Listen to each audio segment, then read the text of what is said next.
Biatlon je disciplina u kojoj su vešto spojeni skijaško trčanje i streljaštvo, a poreklo tog sporta nalazi se u obuci norveških vojnika koji su na taj način najbolje održavali formu.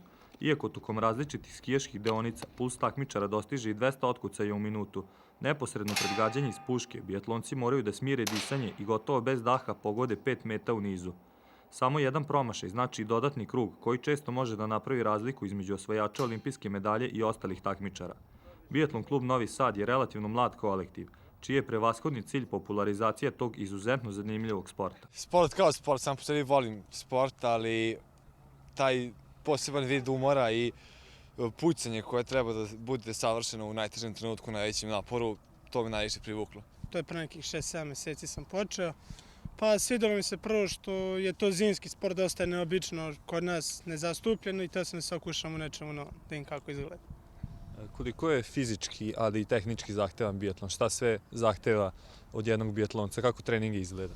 Pa fizički dosta je zahtevno, zahteva veliku specifičnu kondiciju, što treba dosta vremena da se nabije, a tehnički vremenom to dolazi, usavršava se.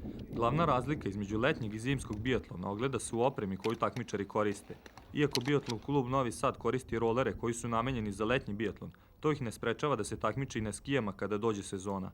Kroz klub je prošlo preko 30 takmičara, ali se malo njih zadrži, pre svega zbog opreme koja nema dovoljno za sve zainteresovane. Za sada smo bezuspešno kontaktirali sa raznim predstavnicima iz privrede, ali niko nije bio zainteresovan da pomogne, niti nije uvideo potencijal koji je realan, a recimo svetski kup se prenosi na Eurosportu cele zime, prvenstvo Evrope, prvenstvo sveta, olimpijske igre i to je jedan od najpopularnijih zimskih sportova. Za sada najuspešnija takmičarka iz Novog Sada je Ksenija Bodlović, koja je osvojila 10. mesto na svetskom prvenstvu u cross biatlonu 2008. godine, ali je zbog nemogućnosti da uskladi obaveze prestala da se bavi tim sportom i posvetila se karijeri u vojsci. Uprkos dobroj saradnji sa novosadskim streljačkim družinama, Biatlon klubu Novi Sad najviše nedostaje staza sa strelištem. Velika želja i trenera i biatlonaca iz Novog Sada da se napravi odgovarajući teren na Fruškoj gori ipak nije daleko od ostvarenja. Na Andrelju, na primjer, ima napušteno strelište koje nije u funkciji, da bi mogla da se napravi baš prava biatlon staza sa usponima, padovima, ravnim delom i tako dalje, gde bi u nekoj budućnosti mogli da konkurišemo za organizaciju nekog od većih lokalnih, a i međunarodnih takmičenja. A za sve to Međunarodna federacija i Evropska unija stimuliše taj razvoj raznim programima i tako dalje, kao što je slučaj na Pokljuki u Sloveniji, koji su imali dosta zapušten hotel, strelište i isto su radili kao i mi manje više. Skandinavske zemlje, kao što su Norveška, Švedska i Finska, su uz Nemačku, Francusku i Rusiju vele sile u biatlonu. Finansijska stabilnost tih zemalja omogućava im da ulažu velika sredstva u taj sport. Uloženo se uglavnom i vrati, pošto je biatlon treći po popularnosti među zimskim sportovima, odmah nakon hokeja i umetničkog klizanja.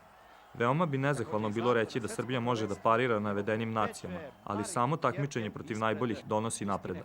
Treba da idemo na pripreme, sad uskoro, ali u ispriči sa trenerom i sa drugim takmičarima čuo sam da i nije toliko velika razlika, tako da mi neće biti problem prelazak na pravi sneg. Najbolji za sada biatlonac u Srbiji je Milanko Petrović, koji nastupa na svetskom kupu i sad je ostvario za sada najveći uspeh naših biatlonaca na zimskim i na letnjim takmičenjima ove sezone, gde je na svetskom prvenstvu na ski rolerima, letnjem biatlonu, bio 17.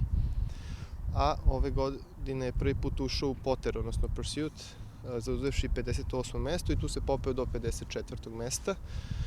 Sad red veličine, nekome to zvuči kao 50.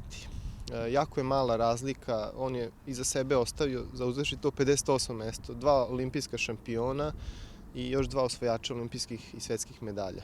Otkako su nabavili rolere, novosadski biatlonci ne moraju više da gledaju vremensku prognozu nadajući se snegu.